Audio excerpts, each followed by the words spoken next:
Today, in our first plenary talk of the ICL, Professor Ameka will talk on towards emancipatory and inclusive linguistics. And that title concludes with a very thought-provoking question and a very relevant to our Congress, Linguistica Quo Vadis. Let's welcome Professor Felix Ameka.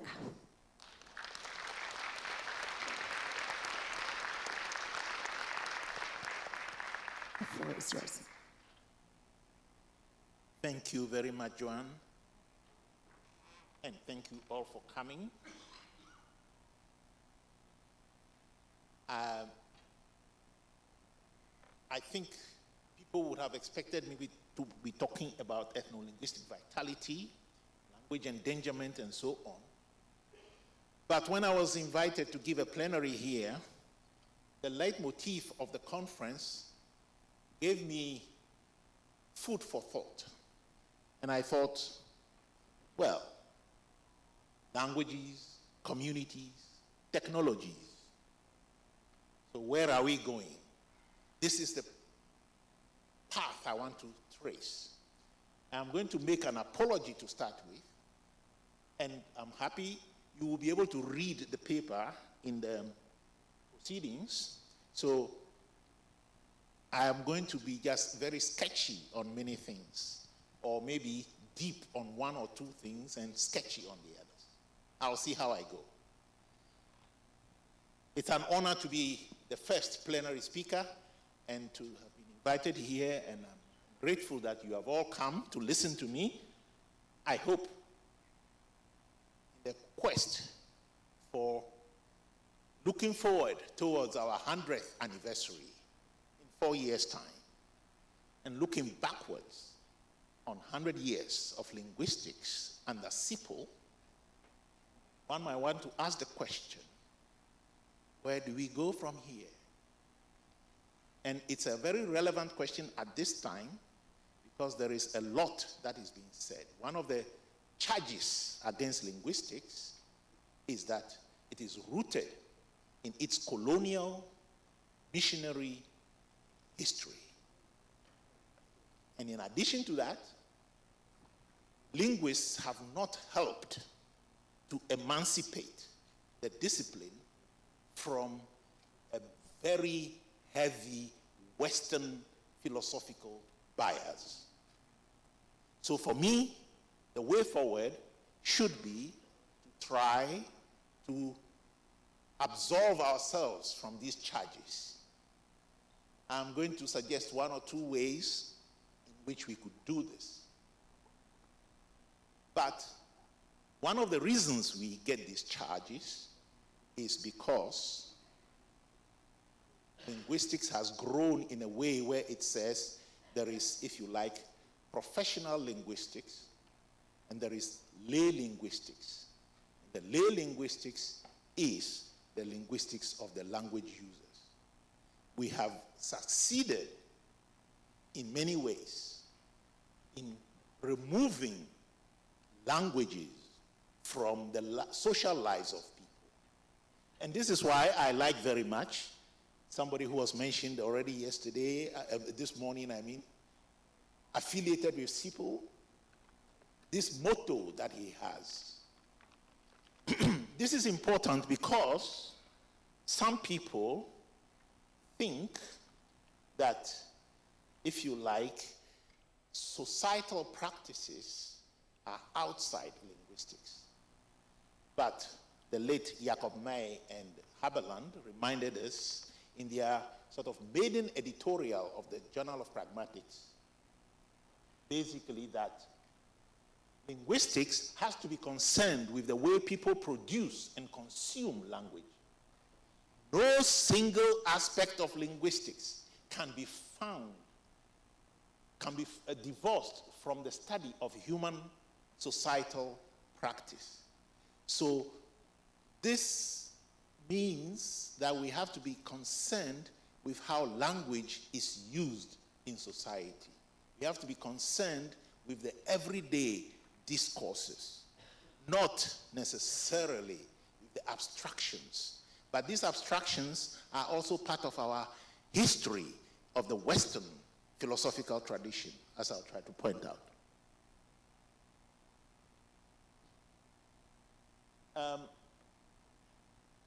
So for me, one of the things that makes me feel proud to be a linguist is that there is something special about human language that we say we study. In that it is the only animal communication system that is radically different in form and meaning across social groups of the same species. Just think about it. We say there are about 7,000 plus languages in the world. That diversity is amazing. We, as a species, are the only species that have this unique thing. That alone should make us pause and think about our things. So one of the movements, in a way, which is growing, is to think about emancipating linguistics. So, former president of LSA, John Bauer, in 2023 published his presidential address that he had given earlier in language. And there he talks about two ways in which one could interpret emancipatory linguistics. One, and that goes to the point of the fact that we cannot be divorced from societal practices, where linguists helping people overcome problems that are attributable to various linguistic calamities. Think about all the things that happened during the COVID, and think about all the things that linguists did then. Yeah, that could be emancipatory linguistics. But there is one more which is more disciplinary and which is more relevant for today, which has to do with the methodological innovations that extricate linguistic research from methodological confinement and that embrace new technologies to help advance our collective scientific mission. Basically, these two interpretations relate to two parts of the leitmotif of this conference. The first one, to, if you like, the languages and the communities part. The second one relates more to the technologies and maybe to a limited extent to the languages. One person is probably not very well known, but Michael Huspeck, already in 1988, published a paper in which he talks about critical emancipatory linguistics.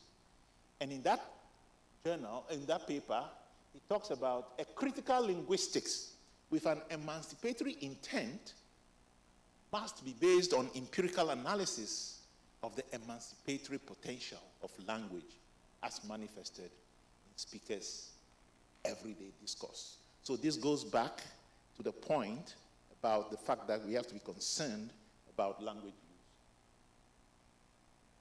Now, there are some inherited practices that we have which we need to extricate ourselves from if we want to make progress. The first, and this is something that, well, if you like, you talk about the decolonial movement in linguistics, which people have been talking about, or more generally in the social and cognitive sciences. The tendency that we have is to universalize findings from weird contexts to the exclusion of the rest of the world. So this is the weird idea which we all know about. And the other is the concomitant exclusion of the majority world from social scientific theorizing.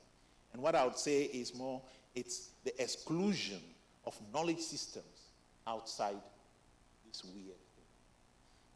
Very recently, and this is also in line with the thinking of decolonializing, psycholinguistics actually is what this person talks about, where the first part is mind your languages. And this is a very relevant mind for us.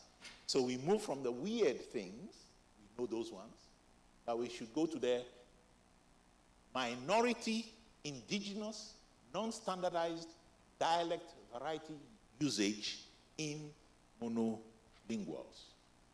I don't want to debate these parts, but I just find it nice that it's a kind of movement away from the weird, the majority, to the minority. And of course, he uses mind because he's a psychologist, a psycholinguist, and that's what they study.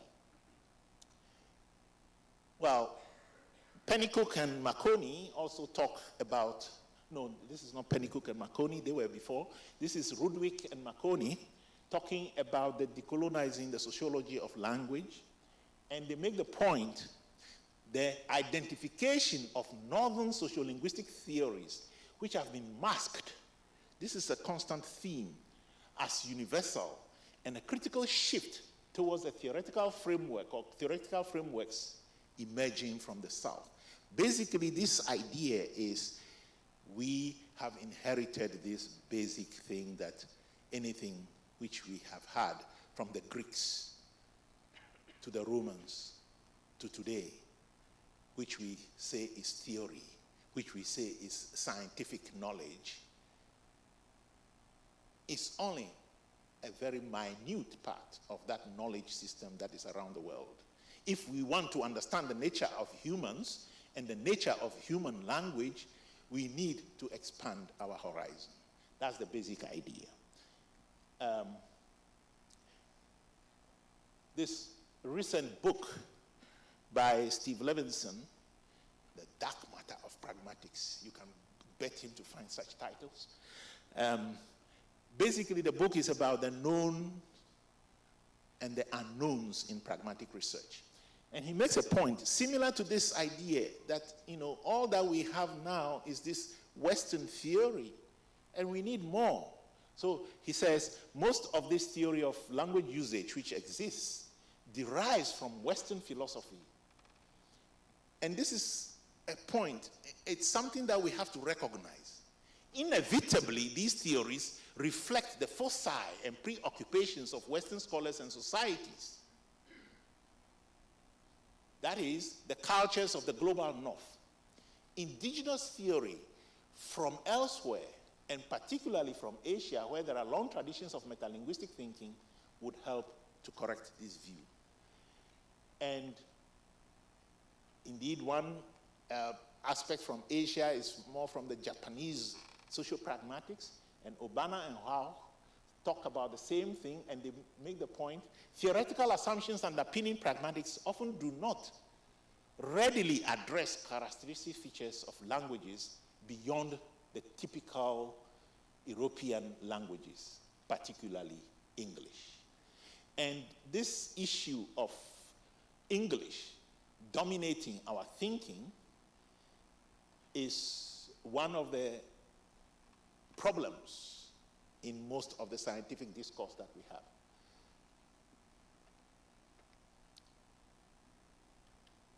So researchers in emancipatory pragmatics, that is Hanks and his company, they want to break free from the constraints of established paradigms and to multiply the sources of theory. So this is the basic point. This is the basic thing we need to do. Let's break free from these things we have inherited. Let's allow multiple, plural knowledge systems to operate in our systems. Okay. One of the interesting things that they do in emancipatory pragmatics is to ask a question like this. What would happen were we to apply a concept like the Japanese wakimai to a language like Yucatec Maya or English? Could we productively use the Maya concept of the speaker's body space called iknal to describe Japanese? And one of the things is that the concepts that are cited are deeply rooted in their own specific cultures, and applying them directly to another appears inappropriate. That's why they are sort of quixotic questions. And this is the interesting part. Yet, when Euro-American concepts like information exchange and speech-act forces are applied to languages like Maya, Thai, and so on, they are assumed to be appropriate. So when we reverse the tables, no, inappropriate. But if we go on with our status quo, yeah, that's appropriate. This discrepancy is indicative of the mostly one-way traffic of received theory and description. And this is my emphasis on what they said there. The result is that different non-Western languages tend to be compared and juxtaposed only in a meta-language that is itself resolutely Western. It is ultimately, that is the theories and so on, a projection of a particular historically specific view of the world. And that view is, we know it.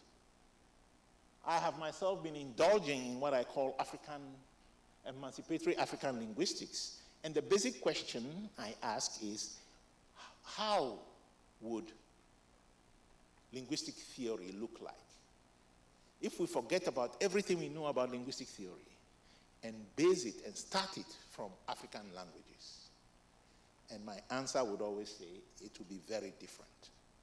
And one of the people who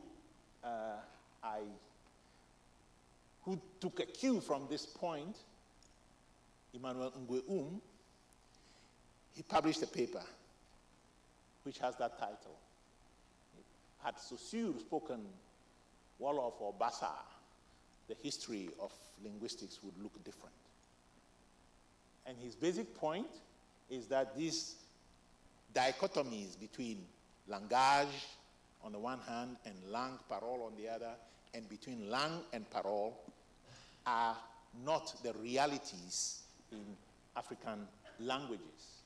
And basically his point is, if you look at the terms that are used to talk about, if you like, languaging, if you like that kind of term, they do not make this kind of dichotomies. But you see the point, and then later on, he got a reply from Adrian Pable, who asked the question, what about if neo-grammarians spoke Wolof or Bassa? What would it be? And the point being that, and he makes this point, the point mainly is linguistics and Western philosophy and science thrives on separation, whereas other systems thrive on integration, basically. And you can show that everywhere. So this idea where Saussure separates langue and langage and separates langue and parole is the quest to separate these abstractions. So he even says that the language as having an independent existence detached from the individual user thereof. How language is used, the meta-discourse tells us, is not always in concordance with the rules set out by the language. Now, yes, this is the point that I think we need to remember, and we need to reflect on some of the theories that we have and some of the things we do. So the basic point here is that the Western intellectual tradition needs separation between language, the abstraction, and communication, the actual use of language. Without it, philosophical inquiry, as established in the ancient Greek tradition, would have been and still will be unthinkable.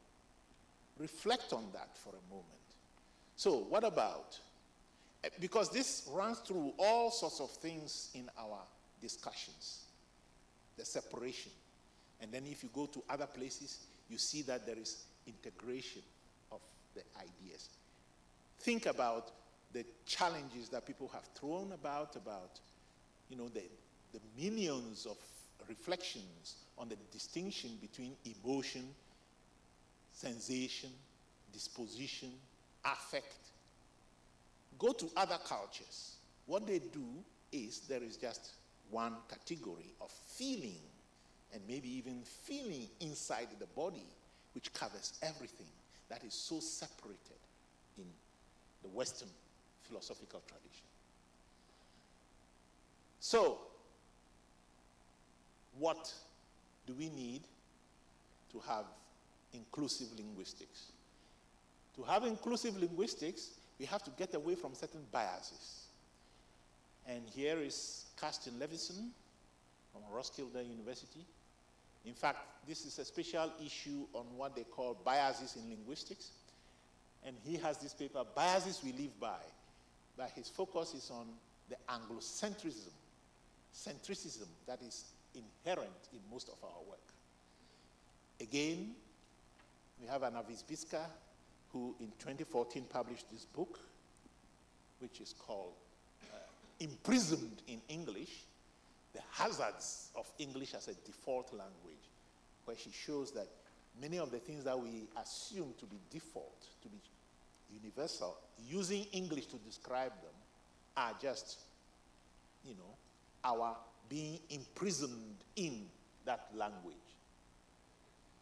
Michael Howe also talks about the problem of using English as a scientific meta-language in research on, say, politeness in Japanese. So there is a lot out there about the bias in English. Just 2 years ago, these linguists and psychologists gave a paper based on their research of things that were happening in cognitive science research. And they talked about the over-reliance on English hinders cognitive science. So we have to take a cue from that. I don't want to say that we should paraphrase this into over-reliance on standard average European hinders linguistics. I want to give an example of the meaning of, with the meaning of meaning kind of idea. Take any introductory textbook on semantics. You get pages upon pages talking about the meaning of meaning. Reflect for a moment. Is this not because we are talking English? Where in English, the verb mean has so many things. And now I just don't even want to go to the exotic places. But I'm sure there are many Romance languages speakers, users in this room. How would you talk about meaning in Romance languages? I think the simple answer is you talk about it in terms of vouloir dire en français. So, one of the things you say is, what is it that you want to say? Basically, is what meaning is. And that's all you have to talk about. Then you don't need pages upon pages to talk about the meaning of meaning. And if you were to go to my world, you also have a different view about how to talk about meaning. It's basically about what is happening to the inside, to the content of the thing. And basically, what you get is something which tells you, or something that shows you, and basically the summary of those things about core languages of West Africa, when you talk about meaning, is basically that there is something about the under or inside of something, which is the conceptual content. There is something about speaker intention, which has to do with how we call something. There is something about depiction, what something shows, and there is something about identifying what is something. It's not all these other things where people will talk about many other things. And one of the things which I find fascinating about this man, Dwight Bollinger, who long ago wrote a very basic introductory textbook on linguistics. In that textbook, he talks about what meaning is. And I just like this quote, and I want us to reflect on it. Because he says, meaning is an extremely ill-assorted fellow. You can hardly invite him or her to your home without inviting one or more of his drunken friends. Think about what the drunken friends of meaning are. So, what linguistic meaning is not about the things in the world, so meaning is not reference. What linguistic meaning is not about translations, so meaning is not translation equivalent. And what meaning is not scientific knowledge. This point, which made Bloomfield to spell the doom of semantics in linguistics forever, the point being that the meaning of salt is more than sodium chloride. And his basic point was that you are going to have to find the chemical composition of words like love and hate to be able to say that you are talking about the meaning of love and hate. This is where we have to think about what do people, lay people, think about love and hate. So that was an example, albeit not clearly demonstrated, to show that there is a whole Anglo bias in our operation, and that English tries to drive our things. So if we were to write textbooks on semantics, let's go away from English. Let's go to some, Romance language, French, Spanish, Romanian. They will all tell you the same thing. Now, the other thing that I think inclusive linguistics invites us to do is to re-examine what we say linguistics is. And this is one of the things. So a very recent book, and I love the title and I love the book, Everyday Linguistics is the title. It's an introductory linguistics book. I love it because it talks to my heart in terms of focusing on everyday discourse and things. But in that book, what is the definition of linguistics? It says, the scientific study of language is the field that studies language in all its aspects, social, cognitive, cultural, ecological. Yes, I love that part of it. But what I find problematic are two words in the bold, scientific and language, singular. This is problematic for our definition of linguistics if we want to be inclusive. Because what do we mean by scientific? All we mean by scientific here is Western scientific ideas. And why do we have to talk about language? Remember the Saussurean abstraction, the separation.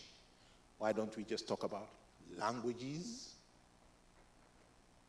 And the exclusive nature of this definition, as I say, is because of the Western scientific idea.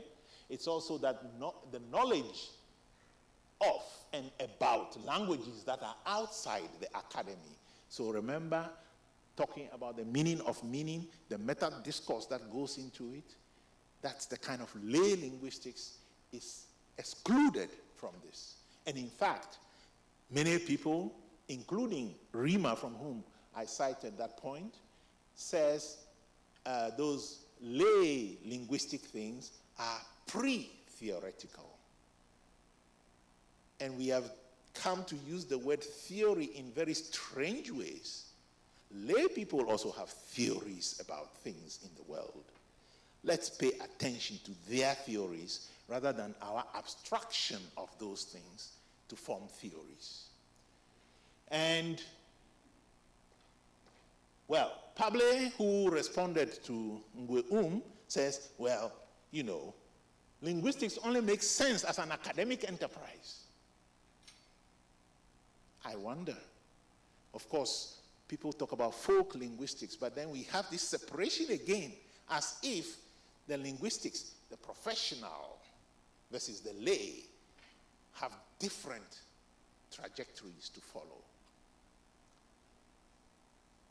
And of course, he is talking about the fact that our discipline has been striving for a long time just to be a science. So yeah, it doesn't make sense if we are going to be talking about lay linguistics. At the same time, he asserts that a decolonial linguistics does not need Western science. So where do we mean? So then he's trying to separate between decolonial linguistics, which is thought of as being done by people from the South, so to say, versus another type of science. A science of language, it seems to me, is incompatible with the decolonial project, and I agree with him on that point. The last thing a decolonial linguistics needs is Western science, which in the case of language relies on its separation from communication. The whole point that Nguyen was saying, that this separation is not relevant in African contexts. Anyway,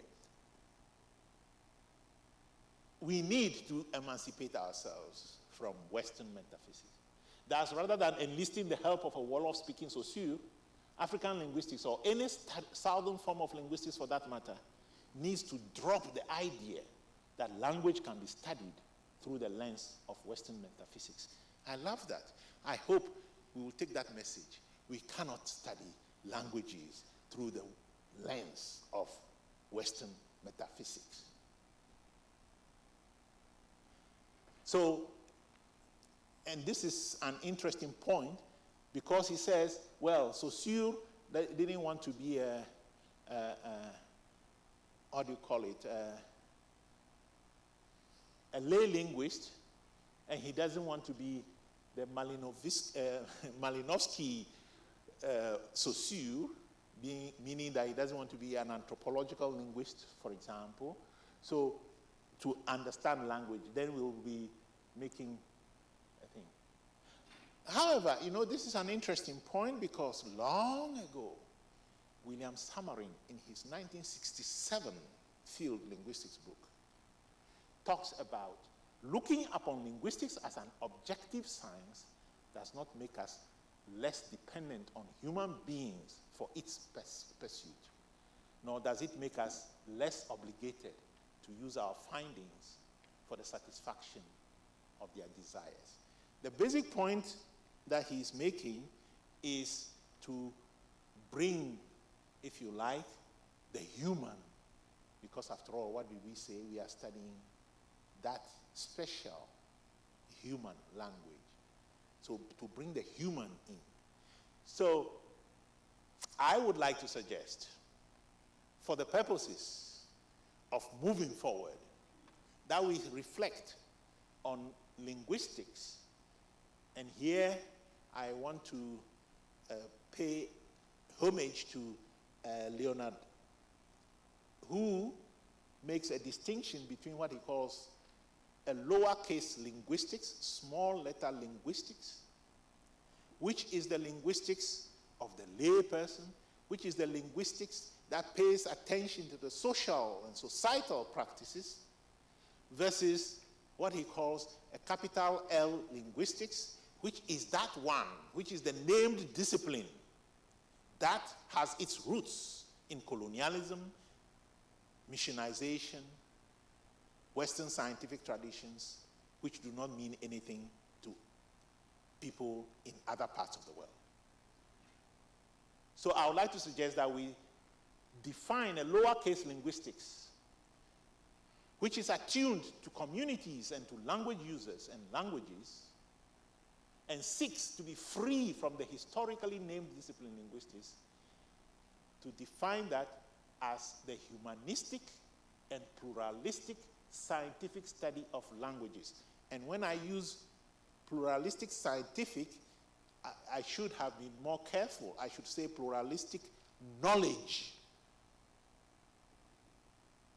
is about languages. Now, maybe let me organize myself, because time is running.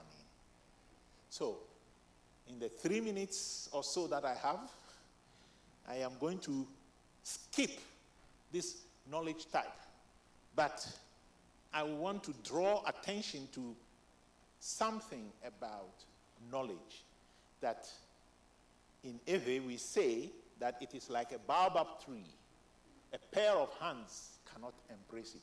What that means is that knowledge is plural, and we need different hands. So it must come from different parts, so to say.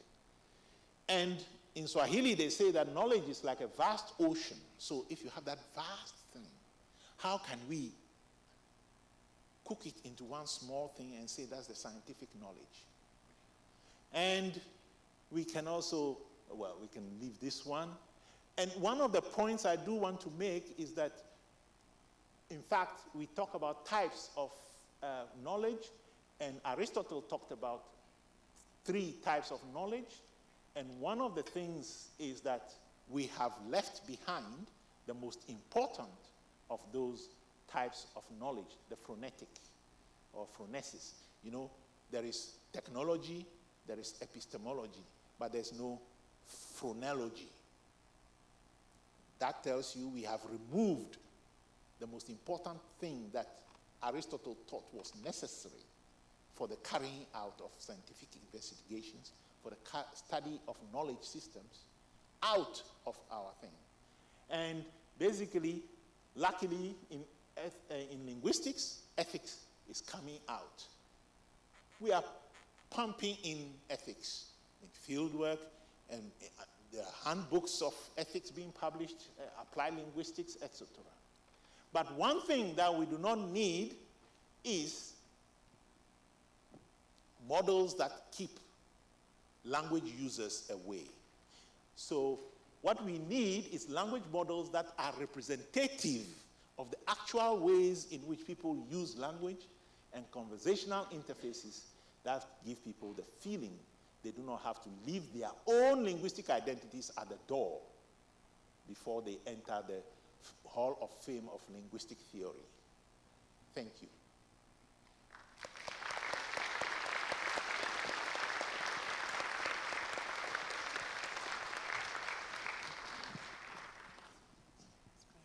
Thank you so much for this most insightful, thought-provoking, and very timely talk. I so much appreciate it, and I'm sure all of my colleagues. Thank you also for being very generous to leave us 10 minutes for questions. So yes, the talk is now open to questions. Also, when you want to ask a question, please raise your hand. Our helpers are around. And also, please identify yourself, okay? So time for questions now. Yes, there is one. Hello, Ferdinand van Menken from Berlin. Thank you very much. I like very much what you told us. If I understand you correctly, I cannot help thinking all these things without the political dimension.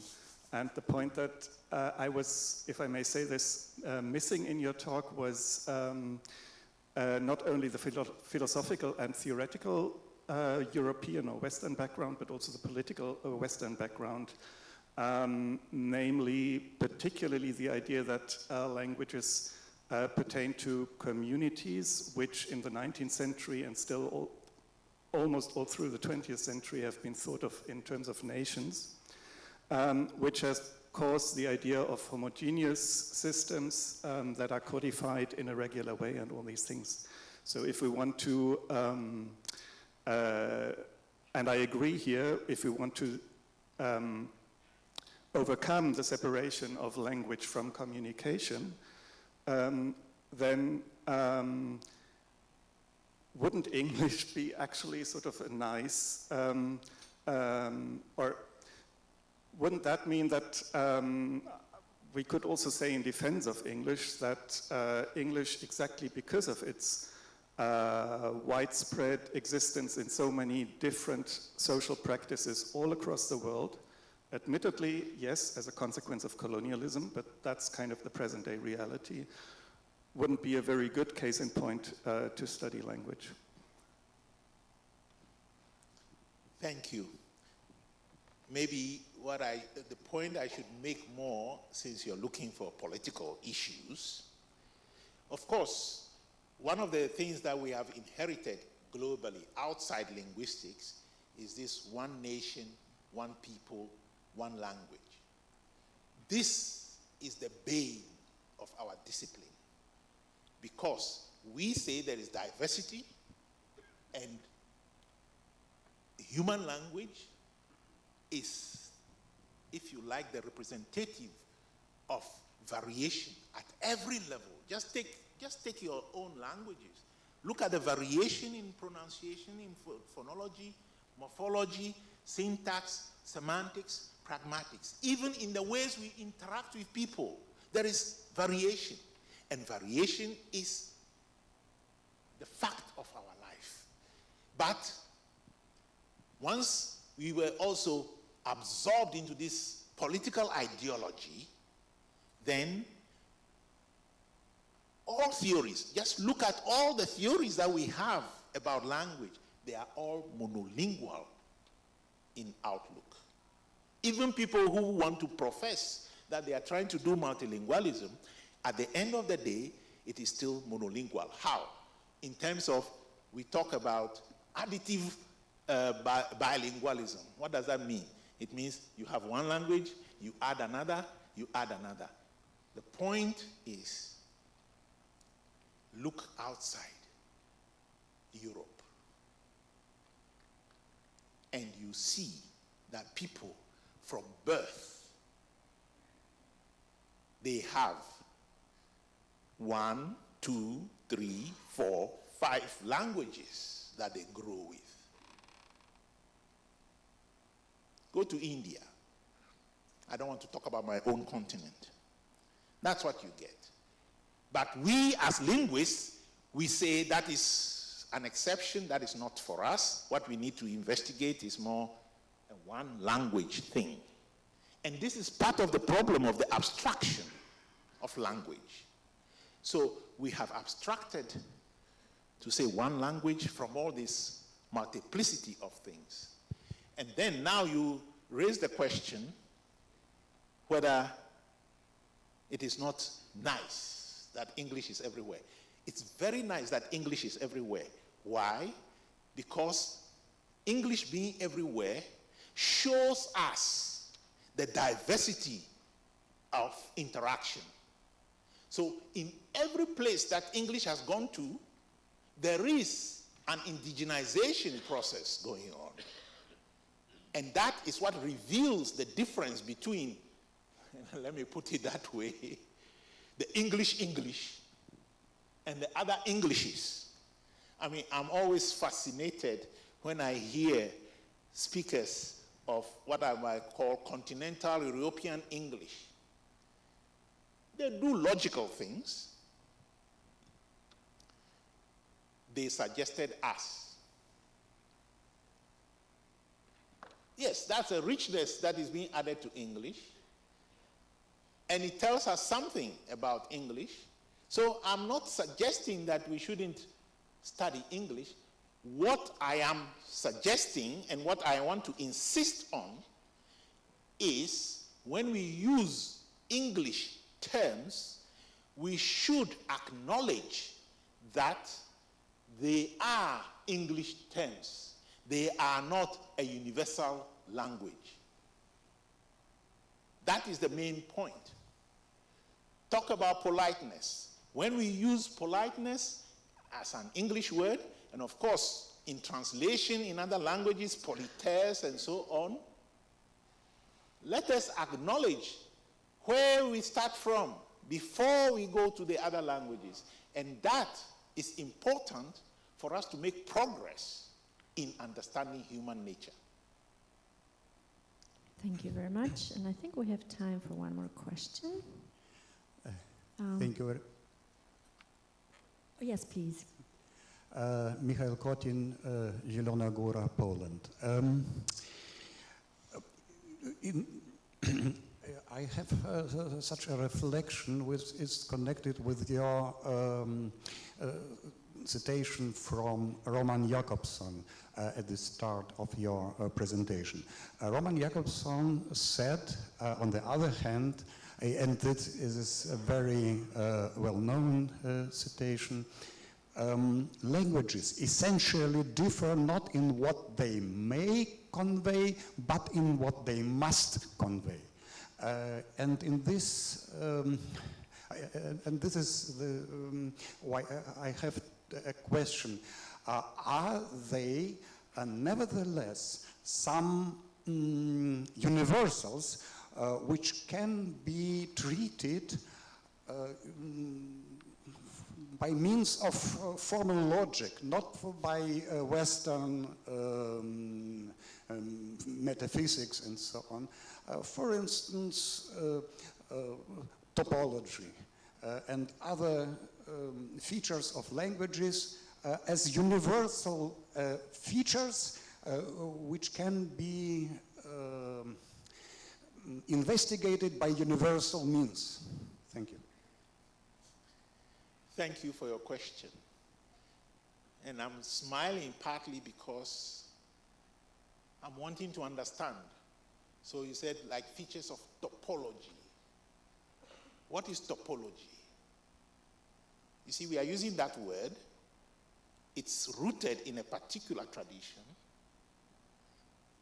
And so for us to understand that, we need to know that tradition.